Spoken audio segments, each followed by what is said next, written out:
வணக்கம். தந்தியின் பாட்காஸ்ட் செய்திகளை வாசிப்பது விக்னேஷன். முதலில் தலைப்புச் செய்திகள். சென்னையில் முதல்வர் ஸ்டாலின் தலைமையில் இன்று நடைபெறுகிறது தமிழ்நாடு முதலீட்டு மாநாடு. 19 நிறுவனங்களில் 17,616 கோடி ரூபாய் முதலீடுகளுக்கு துவக்க விழாவும் 51,000 கோடி ரூபாய் அளவிற்கான திட்டங்களுக்கான அடிக்கல் நாட்டியும் முதலமைச்சர் தொடங்கி வைக்க உள்ளதாக அமைச்சர் TRB ராஜா தகவல். ஆம்ஸ்ட்ராங் கொலை வழக்கில் வழக்கறிஞர் மொட்டை கிருஷ்ணனுக்கு எதிராக லுக் அவுட் நோட்டீஸ். திரைப்பட இயக்குநர் நெல்சன் மனைவியிடம் நடந்த விசாரணையை தொடர்ந்து போலீசார் நடவடிக்கை. விழுப்புரம் ஆட்சியர் அலுவலகத்தில் பட்டியலினத்தைச் சேர்ந்த பெண் ஊராட்சி தலைவர் திடீர் தர்ணா. மக்கள் பணி செய்ய விடாமல் சாதிய மனநிலையுடன் ஊராட்சி துணைத் தலைவர் நடந்து கொள்வதாக புகார். கோபிச்செட்டிப்பாளையம் அருகே சட்டவிரோத கல்குவாரியில் வெடி விபத்து. 2 தொழிலாளர்கள் உடல் சிதறி உயிரிழந்தனர். தலைமறைவான கல்குவாரி உரிமையாளருக்கு போலீசார் வலை.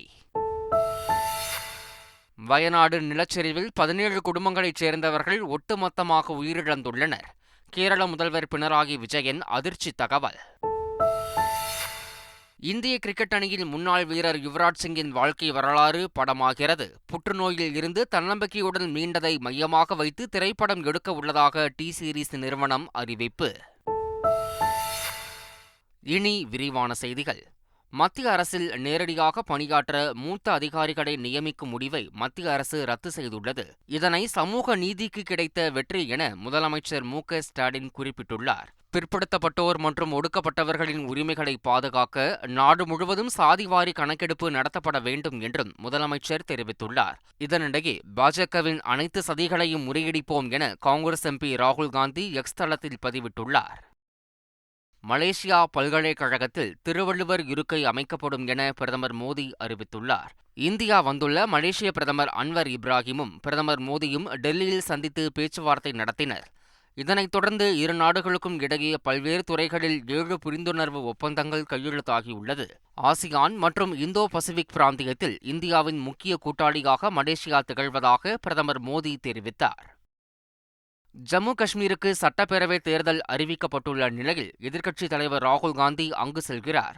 காங்கிரஸ் தலைவர் மல்லிகார்ஜுன கார்கேவும் காஷ்மீர் செல்கிறார். இன்றும் நாளையும் காஷ்மீரில் இருக்கும் இருவரும் தேர்தலுக்கான ஆயத்த பணிகள் குறித்து நிர்வாகிகளோடு ஆலோசிக்க உள்ளதாக பொதுச் செயலாளர் வேணுகோபால் தெரிவித்துள்ளார். சென்னையில் நடைபெறும் தமிழ்நாடு முதலீட்டு மாநாட்டை முதல்வர் ஸ்டாலின் தொடங்கி வைக்க உள்ளதாக அமைச்சர் TRB ராஜா தெரிவித்துள்ளார். சென்னை ராஜா அண்ணாமலைபுரத்தில் உள்ள தனியார் விடுதியில் நடைபெறவுள்ள தமிழ்நாடு முதலீட்டு மாநாட்டிற்கான ஏற்பாடுகளை தொழில்துறை அமைச்சர் TRB ராஜா ஆய்வு மேற்கொண்டார். பின்னர் செய்தியாளர்களிடம் பேசிய அவர் 68,000 கோடி ரூபாய்க்கான திட்டங்கள் தொடங்க உள்ளதாகவும் அதன் மூலம் 1 லட்சம் பேருக்கும் அதிகமான வேலைவாய்ப்புகள் உறுதி செய்யப்பட்டுள்ளதாகவும் தெரிவித்தார். MBBS மற்றும் BDS சேர்க்கை பொதுப்பிரிவு மாணவர்கள் இன்று காலை 10 மணி முதல் 27ஆம் தேதி மாலை 5 மணி வரை இணையவழி கலந்தாய்வில் பங்கேற்று தாங்கள் விரும்பும் கல்லூரிகளை பதிவு செய்து கொள்ளலாம் என அறிவிக்கப்பட்டுள்ளது. அரசு பள்ளி மாணவர்கள், முன்னாள் இராணுவத்தினரின் வாரிசுகள், மாற்றுத்திறனாளி மாணவர்கள், விளையாட்டு பிரிவு மாணவர்கள் ஆகியோருக்கு நேரடி கலந்தாய்வு சென்னை ஓமந்தூரார் சிறப்பு மருத்துவமனை வளாகத்தில் வரும் 22ஆம் தேதி நடைபெறுகிறது. கலைஞர் கனவு இல்ல பயனாளர்களிடம் பேரம் பேசி காசு வாங்குபவர்கள் பிச்சை எடுக்கலாம் என நீர்வளத்துறை அமைச்சர் துரைமுருகன் கூறியுள்ளார். யாருக்கும் 1 பைசா கொடுக்காதீர்கள் என முதலமைச்சரே கூறியிருப்பதாகவும் துரைமுருகன் பேசியுள்ளார். கிடைக்காதவர்களுக்கு மகளிர் உரிமைத் தொகை விரைவில் வழங்கப்படும் என அவர் தெரிவித்துள்ளார். நடிகர் விஜயின் தமிழக வெற்றிக் கழகத்தின் அதிகாரப்பூர்வ கொடி அறிமுக நிகழ்ச்சி வரும் 22ஆம் தேதி நடைபெறவுள்ளது. பனையூரில் உள்ள கட்சி அலுவலகத்தில் அக்கட்சியின் தலைவரான நடிகர் விஜய் கொடியை அறிமுகம் செய்து வைக்க உள்ளார். இந்நிலையில் பனையூரில் உள்ள தலைமை அலுவலகத்தில் நிகழ்ச்சிக்கான ஏற்பாடுகள் தீவிரமாக நடைபெற்று வருகின்றன. இதனிடையே தவேகா முதல் மாநாட்டை விழுப்புரம் மாவட்டம் விக்கிரவாண்டி அருகே நடத்த மாவட்ட நிர்வாகிகள் பரிந்துரை செய்துள்ளதாக தகவல் வெளியாகியுள்ளது. கோபிச்செட்டிப்பாளையம் அருகே சட்டவிரோத கல்குவாரியில் நிகழ்ந்த வெடி விபத்தில் 2 பேர் சம்பவ இடத்திலேயே உடல் சிதறி உயிரிழந்தனர். செட்டிப்பாளையம் அருகே TN பாளையம் வன எல்லையில் ஆதிபெருமாள் கோயில் கரடு என்ற இடத்தில் கல்குவாரி உள்ளது. கடந்த 2015ஆம் ஆண்டே உரிமம் முடிந்த நிலையில் கடந்த 9 ஆண்டுகளாக சட்டவிரோதமாக இயங்கி வந்துள்ளது. அங்கு வெடி வைத்து பாறைகளை உடைக்க முயன்றபோது வெடி விபத்து ஏற்பட்டு 2 தொழிலாளர்கள் உடல் சிதறி உயிரிழந்தனர். ஆம்ஸ்ட்ராங் கொலை வழக்கில் பிரபல இயக்குனர் நெல்சனின் மனைவியிடம் போலீசார் விசாரணை நடத்தியிருக்கின்றனர். ஆம்ஸ்ட்ராங் கொலை வழக்கில் ரவுடி சம்போ செந்தில் மற்றும் வழக்கறிஞர் மொட்டை கிருஷ்ணனை போலீசார் தேடி வருகின்றனர். மொட்டை கிருஷ்ணனிடம் வழக்கு ஒன்று தொடர்பாக நெல்சனின் மனைவி மோனிஷா தொடர்பு கொண்டு பேசியதாக சொல்லப்படுகிறது. மோனிஷாவிடம் விசாரணை நடத்திய போலீசார் நெல்சனிடம் விசாரணை நடத்த இருப்பதாகவும் தகவல் வெளியாகியுள்ளது. ஆம்ஸ்ட்ராங் கொலை வழக்கில் வழக்கறிஞர் மொட்டை கிருஷ்ணன் என்பவருக்கு எதிராக லுக் அவுட் நோட்டீஸ் பிறப்பிக்கப்பட்டுள்ளது. ஆம்ஸ்ட்ராங் கொலை வழக்கில் இதுவரை 24 பேரை போலீசார் கைது செய்துள்ளனர். இதில் வழக்கறிஞர் சம்போ செந்திலின் கூட்டாளியான மொட்டை கிருஷ்ணன் தலைமறைவாக இருந்து வருகிறார். மொட்டை கிருஷ்ணன் குடும்பத்துடன் தாய்லாந்திற்கு தப்பிச் சென்று இருப்பதாக தகவல்கள் வெளியாகியது. இதனையடுத்து மொட்டை கிருஷ்ணனுக்கு எதிராக சென்னை காவல்துறை லுக் அவுட் நோட்டீஸ் பிறப்பித்துள்ளது. சிதம்பரம் நடராஜர் கோவிலில் கனகசபை மீது நின்று தரிசனம் செய்வதை தடுக்கக்கூடாது என பொது தீட்சிதர்களுக்கு சென்னை உயர்நீதிமன்றம் உத்தரவிட்டுள்ளது. இது தொடர்பாக வழக்கு பொறுப்பு தலைமை நீதிபதி கிருஷ்ணகுமார், நீதிபதி பாலாஜி அமர்வில் மீண்டும் விசாரணைக்கு வந்தது. வாதங்களை கேட்ட நீதிபதிகள் 6 கால பூஜை நேரத்தை தவிர மற்ற நேரங்களில் பக்தர்கள் கனகசபை மீது தரிசனம் செய்வதை தடுக்கக்கூடாது என உத்தரவிட்டு வழக்கை முடித்து வைத்தனர். மெட்ராஸ் தினத்தை முன்னிட்டு நடைபெற்ற கண்காட்சியை பள்ளி மாணவர்கள் ஆர்வத்துடன் கண்டு ரசித்தனர். நாளை 385வது மெட்ராஸ் தினம் அனுசரிக்கப்படுகிறது. அதை முன்னிட்டு தமிழ்நாடு அரசு அருங்காட்சியகங்கள் துறை சார்பில் சென்னை எழும்பூர் அரசு அருங்காட்சியகத்தில் சிறப்பு கண்காட்சி நடைபெற்றது. சென்னையின் வளமான வரலாறு மற்றும் பாரம்பரியத்தை கொண்டாடும் வகையில் கண்காட்சிக்கு ஏற்பாடு செய்யப்பட்டிருந்தது. இதில் பழங்கால பொருட்கள், ஓவியங்கள், சிலைகள் உள்ளிட்டவை வைக்கப்பட்டிருந்தன. குறுஞ்செய்தி மூலமாக மோசடிகளில் இருந்து நுகர்வோரை பாதுகாப்பதற்கான உத்தரவுகளை இந்திய தொலைத்தொடர்பு ஒழுங்குமுறை ஆணையம் பிறப்பித்தது. அதன்படி செப்டம்பர் 1 முதல் அனுமதி பட்டியலில் சேர்க்கப்படாத அழைப்பு எண்களை கொண்ட செய்திகளை அனுப்புவது தடை செய்யப்படுகிறது. வரையறுக்கப்படாத அல்லது பொருந்தாத டெலிமார்க்கெட் சங்கிலிகளை கொண்ட எந்த செய்தியும் நிராகரிக்கப்படும் என அறிவித்துள்ளது. வயநாடு நிலச்சரிவில் 17 குடும்பங்கள் மொத்தமாக உயிரிழந்ததாக கேரள முதல்வர் பினராயி விஜயன் தெரிவித்துள்ளார். திருவனந்தபுரம் தலைமைச் செயலகத்தில் செய்தியாளர்களை சந்தித்த அவர், வீடுகளை இழந்தவர்களுக்கான மறுவாழ்வு நடவடிக்கைகள் தாமதமின்றி செயல்படுத்தப்படும் என்றார். மேலும் வாடகை குடியிருப்பில் தங்குபவர்களுக்கு வாடகை வழங்கப்படும் எனவும் தெரிவித்தார்.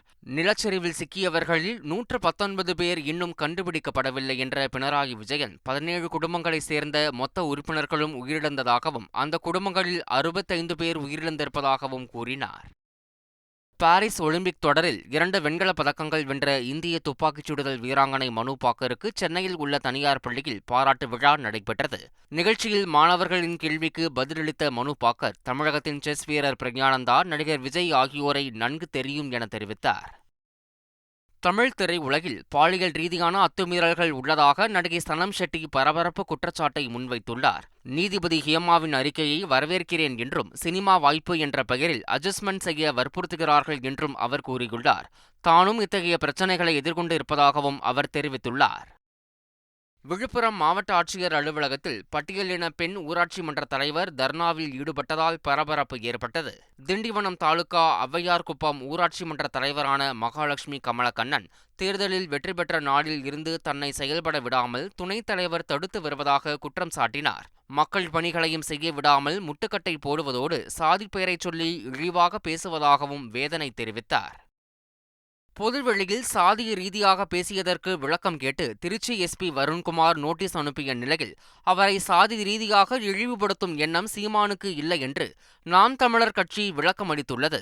சீமானுக்கு திருச்சி எஸ்பி வருண்குமாரின் சாதி என்னவென்றே தெரியாது என்றும் சாட்டை துரைமுருகனிடம் போலீஸ் அதிகாரி ஒருவர் கூறியதையே உண்மை என நம்பி சீமான் பேசினார் என்றும் குறிப்பிடப்பட்டுள்ளது. திருச்சி எஸ்பியை சாதிய ரீதியாக இழிவுபடுத்தும் எண்ணம் சீமானுக்கு இல்லை என்றும் தெரிவிக்கப்பட்டுள்ளது. கிருஷ்ணகிரி மாவட்டம் பர்கூரில் பள்ளி மாணவிகளுக்கு பாலியல் தொந்தரவு அளிக்கப்பட்ட விவகாரத்தில் பள்ளியின் அங்கீகாரம் ரத்து செய்யப்படலாம் என தகவல் வெளியாகியுள்ளது. இந்த விவகாரம் தொடர்பாக கைதான நபர்கள் வேறு மாவட்டங்களில் போலி முகாம்களை நடத்தி உள்ளனரா என்பது குறித்து விசாரணை நடைபெற்று வருவதாகவும், சம்பந்தப்பட்ட பள்ளி நிர்வாகத்திற்கு தெரியாமல் இதுபோன்ற தவறு நடந்திருக்க வாய்ப்பில்லை என்பதால் பள்ளியின் அங்கீகாரம் ரத்து செய்யப்படலாம் என்றும் தகவல் வெளியாகியுள்ளது. பூந்தமல்லி அருகே மெட்ரோ ரயில் கட்டுமான பணியின் போது கிரேன் கயிறு அறுந்து விழுந்ததில் வடமாநில தொழிலாளி பலியானார். பணியின் போது சிமெண்ட் ஸ்லாப் விழும் சத்தம் கேட்டு கீழே இருந்த தொழிலாளர்கள் நாலாபுரமும் சிதறி ஓடினர். இதனிடையே உரிய பாதுகாப்பு வசதிகள் இல்லாமல் மெட்ரோ பணிகள் நடைபெறுவதாக குற்றச்சாட்டு எழுந்துள்ளது. ராணிப்பேட்டை மாவட்டம் வாலாஜா அரசு மருத்துவமனையில் நோயாளிக்கு தூய்மை பணியாளர் ஒருவர் குளுக்கோஸ் ஏற்றும் வீடியோ அதிர்ச்சியை ஏற்படுத்தியுள்ளது. இதனை வீடியோவாக எடுத்த சமூக ஆர்வலர், நீங்கள் ஊசி போடலாமா என தூய்மை பணியாளரிடம் கேள்வி எழுப்ப, நான் ஊசி போடவில்லை, குளுக்கோஸ் ஏற்றுகிறேன் என்று அந்த தூய்மை பணியாளர் பதிலளித்துள்ளார். முல்லை பெரியாறு அணை விவகாரத்தில் கேரள மக்களின் அச்சத்தை தனக்கு சாதகமாக பயன்படுத்த மத்திய அமைச்சர் சுரேஷ் கோபி முயல்கிறார் என்று மார்க்சிஸ்ட் கம்யூனிஸ்ட் கட்சியின் மாநில செயலாளர் கே. பாலகிருஷ்ணன் குற்றம் சாட்டியுள்ளார். விருதுநகரில் நடைபெற்ற கட்சி நிகழ்ச்சியில் பங்கேற்ற பிறகு செய்தியாளர்களுக்கு பேட்டியளித்த அவர், தமிழ்நாட்டில் பாஜகவுடன் திமுக கூட்டணி சேர்வதற்கு வாய்ப்பே இல்லை எனவும், பாஜகவை எதிர்ப்பதால்தான் திமுக கூட்டணியில் இருக்கிறோம் என்றும் அவர் கூறினார். ஆந்திராவில் கெட்டுப்போன பிரியாணி, சமோசா சாப்பிட்ட 3 பழங்குடியின மாணவர்கள் பலியான நிலையில் உயிரிழந்த மாணவர்களின் குடும்பங்களுக்கு அம்மாநில முதல்வர் சந்திரபாபு நாயுடு தலா 10 லட்சம் ரூபாய் நிவாரணம் அறிவித்துள்ளார். 30 பேர் விசாகப்பட்டினம் அரசு மருத்துவமனையில் சிகிச்சை பெற்று வருகின்றனர். விடுதியை நடத்தி வந்த கிருஷ்ணா என்பவரை போலீசார் கைது செய்துள்ளனர். ஹேமா கமிட்டி அறிக்கையை பொதுவெளியில் விவாதிக்க வேண்டிய நிலை ஏற்பட்டிருப்பது வெட்கக்கேடானது என கேரள ஆளுநர் ஆரிஃப் முகமது கான் கூறியுள்ளார். பெண்களுக்கு பாதுகாப்பு இல்லை என அவர்கள் மனதில் எண்ணுவதாக தெரிவித்தார். மேலும் திரைத்துறையில் பெண்கள் மீது ஆதிக்கம் செலுத்தும் நபர்களில் கேரள அமைச்சர் ஒருவர் இருப்பதாக குற்றம் சாட்டப்பட்டுள்ள நிலையில் அது தொடர்பாக கேரள அரசு விசாரணை மேற்கொள்ள வேண்டும் என ஆளுநர் ஆரிஃப் முகமது கான் தெரிவித்தார். பாரிஸ் ஒலிம்பிக்கில் தகுதி நீக்கம் செய்யப்பட்டு பதக்கத்தை இழந்த இந்திய மல்யுத்த வீராங்கனை வினேஷ் போகத்தை அரசியலில் இணையுமாறு பல்வேறு கட்சிகள் வலியுறுத்துவதாக தகவல் வெளியாகியுள்ளது.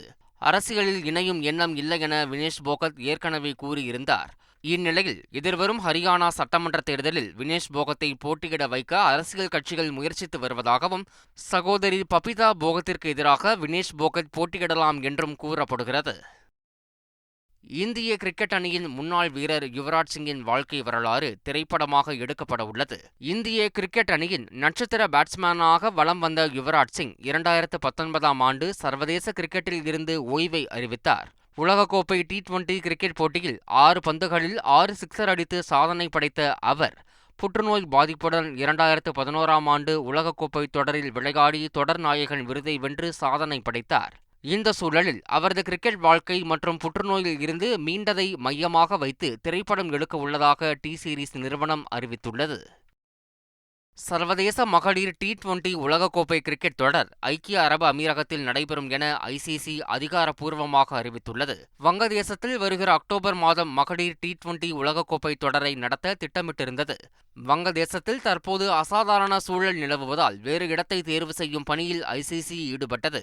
இந்நிலையில் துபாய் மற்றும் ஷார்ஜாவில் அக்டோபர் 3ஆம் தேதியில் இருந்து 20ஆம் தேதி வரை மகளிர் T20 உலகக்கோப்பை தொடர் நடைபெறும் என ICC கூறியுள்ளது. சர்வதேச T20 போட்டியில் ஒரே ஓவரில் 39 ரன்கள் அடித்து சமோவா வீரர் டேரியஸ் விசர் புதிய சாதனை படைத்துள்ளார். T20 உலகக்கோப்பை தகுதிச்சுற்று போட்டியில் சமோவா மற்றும் வனுவாட்டு அணிகள் மோதின. ஆட்டத்தின் 15வது ஓவரை வனுவாட்டு பவுலர் நலிவின் நிபிகோ வீசிய நிலையில் இந்த ஓவரை எதிர்கொண்ட சமோவா வீரர் டேரியஸ் விசர் 6 சிக்சர்களை பறக்க விட்டார். நோ பால் மூலம் 3 ரன்கள் வர இந்த ஓவரில் மொத்தமாக 39 ரன்கள் அடிக்கப்பட்டது. இதன் மூலம் சர்வதேச T20 போட்டியில் ஒரே ஓவரில் 36 ரன்கள் அடித்த யுவராஜ் சிங், பொலார்ட் உள்ளிட்டோரின் சாதனையை சமோவா வீரர் முறியடித்துள்ளார். மீண்டும் தலைப்புச் செய்திகள். சென்னையில் முதல்வர் ஸ்டாலின் தலைமையில் இன்று நடைபெறுகிறது தமிழ்நாடு முதலீட்டு மாநாடு. 19 நிறுவனங்களில் 17,616 கோடி ரூபாய் முதலீடுகளுக்கு துவக்க விழாவும் 51,000 கோடி ரூபாய் அளவிற்கான திட்டங்களுக்கான அடிக்கல் நாட்டியும் முதலமைச்சர் தொடங்கி வைக்க உள்ளதாக அமைச்சர் TRB ராஜா தகவல். ஆம்ஸ்ட்ராங் கொலை வழக்கில் வழக்கறிஞர் மொட்டை கிருஷ்ணனுக்கு எதிராக லுக் அவுட் நோட்டீஸ். திரைப்பட இயக்குநர் நெல்சன் மனைவியிடம் நடந்த விசாரணையை தொடர்ந்து போலீசார் நடவடிக்கை. விழுப்புரம் ஆட்சியர் அலுவலகத்தில் பட்டியலினத்தைச் சேர்ந்த பெண் ஊராட்சி தலைவர் திடீர் தர்ணா. மக்கள் பணி செய்ய விடாமல் சாதிய மனநிலையுடன் ஊராட்சி துணைத் தலைவர் நடந்து கொள்வதாக புகார். கோபிச்செட்டிப்பாளையம் அருகே சட்டவிரோத கல்குவாரியில் வெடி விபத்து. 2 தொழிலாளர்கள் உடல் சிதறி உயிரிழந்தனர். தலைமறைவான கல்குவாரி உரிமையாளருக்கு போலீசார் வலை. வயநாடு நிலச்சரிவில் 17 குடும்பங்களைச் சேர்ந்தவர்கள் ஒட்டுமொத்தமாக உயிரிழந்துள்ளனர். கேரள முதல்வர் பினராயி விஜயன் அதிர்ச்சி தகவல். இந்திய கிரிக்கெட் அணியின் முன்னாள் வீரர் யுவராஜ் சிங்கின் வாழ்க்கை வரலாறு படமாகிறது. புற்றுநோயில் இருந்து தன்னம்பிக்கையுடன் மீண்டதை மையமாக வைத்து திரைப்படம் எடுக்க உள்ளதாக டி-சீரிஸ் நிறுவனம் அறிவிப்பு. இத்துடன் செய்திகள் நிறைவடைகின்றன. வணக்கம்.